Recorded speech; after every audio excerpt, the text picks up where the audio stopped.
Esse é o Ancapsu e nós vamos falar agora da prisão do Tagliaferro lá na Itália. Sim, o Eduardo Tagliaferro, que tem participado de várias reuniões com a Câmara, tem participado de várias atividades aí. Ontem deu uma entrevista que a gente vai repercutir aqui também sobre a questão de como que o Judiciário vai continuar com o plano de poder deles, e eu não duvido disso. E agora a gente tem a notícia que saiu nesse momento de que o Eduardo Tagliaferro foi preso na Itália. Não há muita informação ainda sobre exatamente de que maneira, por que motivo, qual o pretexto que ele foi preso lá na Itália, mas é uma coisa muito preocupante isso daí. Isso mostra duas coisas, na verdade. Primeira coisa é que o pessoal que está pensando em se proteger na Itália, toma cuidado, né? A Carla Zambelli está presa também. Aliás, a Carla Zambelli também tem uma preocupação enorme com esse negócio todo aí, porque, de novo, ela foi perseguida, evidentemente, acabou sendo presa, ela está presa ainda, e parece que o Tagliaferro agora foi preso também, mas não sabemos ainda detalhes do porquê que ele foi preso, né? Vamos entender esse caso aqui. Essa notícia foi sugerida por RD350 Viúva Negra, Nippon Ancap e várias outras pessoas. Obrigado aí o pessoal que sugeriu notícias lá no nosso site, no visãolibertaria.com, e obrigado a você que está assistindo o nosso vídeo. Se você gosta do nosso conteúdo, por favor, deixe o seu like, se inscreva aqui no canal, né? Pois bem, o caso do Eduardo Tagliaferro eu vejo como mais semelhante ao caso do Alan dos Santos e o caso do Oswaldo Eustáquio. Ele é um cara que, se teve algum crime, o crime que ele está sendo acusado é o crime de falar contra o Alexandre de Moraes, né? E isso é direito de todo brasileiro, né? Mas ele divulgou informações confidenciais.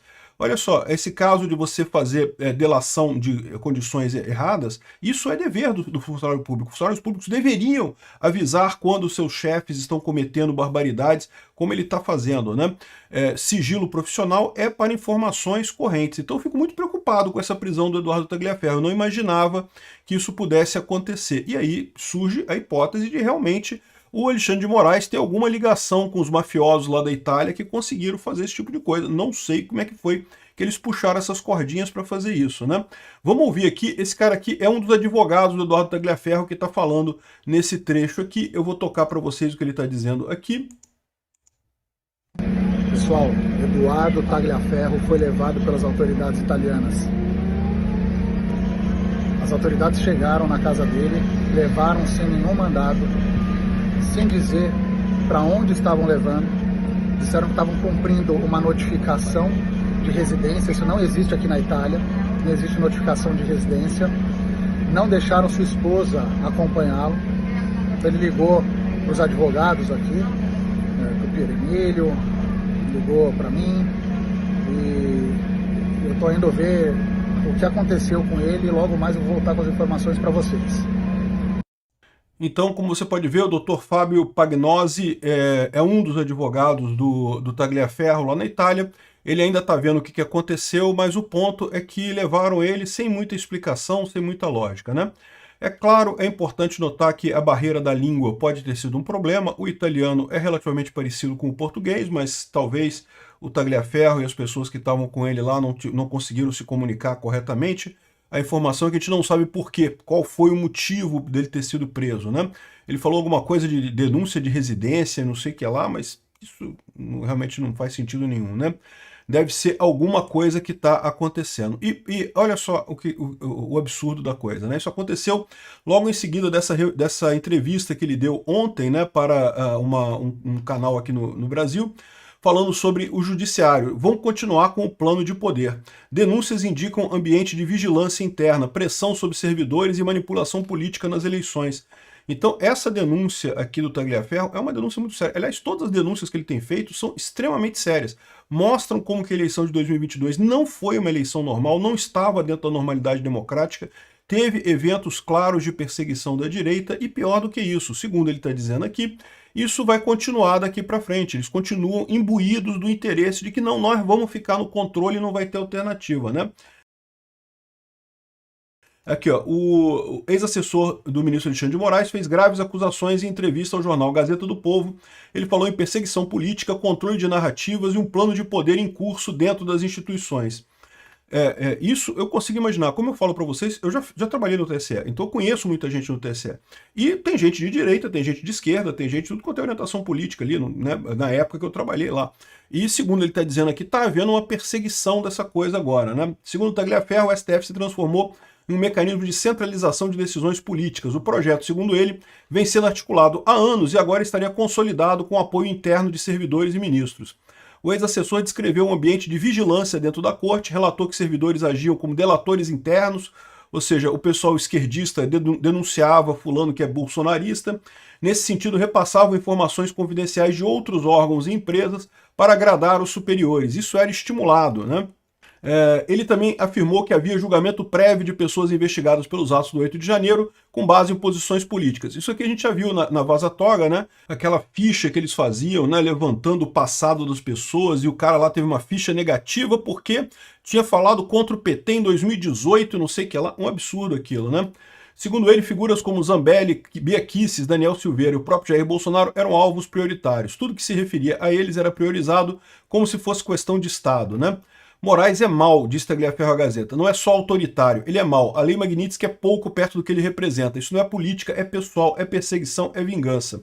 Bom, isso eu já falei para vocês. Eu tenho essa impressão também que o Alexandre de Moraes, até pela quantidade de erros que ele comete, ele está numa busca pessoal, numa briga pessoal, né? Ele se sente pessoalmente atingido e com isso busca vingança a qualquer custo. Isso não é uma coisa razoável para um juiz, mesmo que tivesse com um projeto de poder. É mais do que isso, é mais do que o projeto de poder, é vingança pessoal que ele sente, né? E a nova presidência não muda nada, isso a gente já sabia, eu já falei para vocês, ele reforça que já está acontecendo, já falava-se dentro do gabinete de Moraes que ele seria o próximo presidente do Supremo, isso fazia parte da lógica de poder, não do mérito jurídico. Eles vão continuar com o plano de poder, o plano do governo deles, isso ninguém tem dúvida, né? É claro, o que fica mais difícil para o Alexandre de Moraes agora é justamente com a Magnitsky, isso pode assustar os outros ministros que estão no entorno dele, né? Aqui, ó, outra coisa importante que o Tagliaferro colocou. As eleições não serão limpas. Não é só interferência pontual, é engenharia de dominação de narrativa jurídica e tecnológica. Não vão permitir um projeto conservador volte a poder por vias democráticas. Há planos para inviabilizar juridicamente candidaturas que ameacem o sistema estabelecido. Isso é um dos motivos pelos quais o pessoal do Congresso está insistindo no PL da anistia. Tem que ser anistia, porque senão qualquer candidato ao Senado com um pouquinho mais de ligação com Bolsonaro, um pouquinho mais à direita, vai ser automaticamente limado das eleições em 2026, justamente por conta do risco, né? Sem contar o risco de descredenciar o partido, né? Que o Alexandre de Moraes pode fazer. O cara vai estar presidente, o Fachin é o presidente do STF, mas ele está lá no STF, se ele convencer o pessoal. No exílio da Itália, Tagliaferro destacou que está preparado para ser preso ou extraditado. Disse não ter recebido nenhuma notificação oficial, mas relatou episódios recentes em Roma, quando policiais o abordaram. Depois de checarem os documentos dele e de sua família, o liberaram. Se houvesse um pedido real em curso, teria sido ali o momento. Apesar das mudanças, garantiu estar em paz com as escolhas que fez. Quando decidi fazer a denúncia, eu sabia do risco. Prisão, extradição, exílio, tudo isso eu avaliei. Já estou psicologicamente preparado, né? Eu só acho uma pena ele não ter ido para os Estados Unidos. Eu tenho certeza que nos Estados Unidos ele conseguiria, de forma muito mais tranquila, ficar sem essa interferência do Alexandre de Moraes. Aparentemente, o Alexandre de Moraes, ou o judiciário brasileiro, conseguiram mover algumas peças na Itália para anular lá também essa justiça, né? E é curioso isso, né? Porque os advogados da Zambelli relatam que os juízes italianos não acreditaram que no Brasil o Moraes é juiz, vítima e vítima no mesmo processo, né? O processo do, entre aspas, golpe do Alexandre de Moraes, que só existe na cabeça dele. Um dos motivos pelo qual ele diz que é tão séria a coisa é porque ele teria sido a vítima desse caso, uma das vítimas desse caso. Mas se ele é vítima nesse caso, a primeira coisa que ele deveria ter que fazer é fazer suspeição, é sair desse processo. Ele não pode julgar esse processo. Não é a primeira vez que ele faz isso, né? No caso do aeroporto de Roma, durante toda a fase de investigação, ele atuou como juiz do processo, né? Toda a fase do inquérito, né? E tudo bem que, na verdade, na hora do processo, né, ele passou isso para o Toffoli que foi o juiz do processo no caso lá do aeroporto de Roma. Mas a verdade é a seguinte, o Alexandre de Moraes, durante a fase de inquérito, já é um absurdo. E no caso do golpe, ele continuou mesmo na instrução, mesmo no julgamento. Ele foi o voto relator do processo, de um processo em que ele supostamente seria uma das vítimas. Isso é uma coisa que em qualquer jurisdição do mundo o pessoal vê como absurdo, né? E agora parece que o pessoal, o juiz lá na Itália está vendo que, pô, peraí, tem um negócio errado nessa história, né? Tem uma coisa que não faz sentido nisso daqui, né? Não estou nem acreditando nesse papo, mas é facilmente verificável isso tudo que ele está sendo feito, que está sendo falado, né? Então, talvez o que aconteceu aqui foi isso. Alexandre de Moraes foi à Itália, preparou os juízes com a narrativa deles, mas o pessoal vai perceber que a narrativa deles é a narrativa errada no final das contas, não corresponde à verdade, né? Enfim, muito preocupante esse negócio da prisão do Eduardo Tagliaferro. Como a gente viu aqui na entrevista dele de ontem, ele estava preparado para isso, ele achava que isso iria acontecer em algum momento, mas ainda assim é uma coisa bastante estranha, né? Vamos ver o que vai surgir disso daí. Assim que tiver novidade nesse assunto, a gente fala mais aqui no canal, mas é sem dúvida alguma mais um ato autoritário do Alexandre de Moraes, mais uma preocupação muito grande disso daqui, né? Principalmente é importante notar, se isso que ele falou aqui é verdade, a gente vai ter um problema realmente, né? Se eles têm planos de destruir a direita nas eleições de 2026, bom, a democracia nossa, que já está toda comprometida, simplesmente fica sem saída, meu amigo. A saída do Brasil vai ser o aeroporto mesmo, não vai ter outra alternativa não, porque isso aqui vai para o buraco com o Alexandre de Moraes fazendo questão de quebrar a democracia brasileira. O lado positivo disso é que não vai restar dúvida para ninguém que se trata de uma ditadura. Entramos num processo de Venezuela. Lembra que a Venezuela foi exatamente assim, o Hugo Chávez com o judiciário tomando todas as decisões, acabando com os partidos políticos e destruindo toda a democracia na Venezuela. Infelizmente, a gente falou, né? A gente avisou, né? 2022, olha só, é a chance que a gente tem. O pessoal fez o L, não, que vamos fazer o L porque o Bolsonaro fala palavras ruins, o Bolsonaro imita doente, não sei o que lá.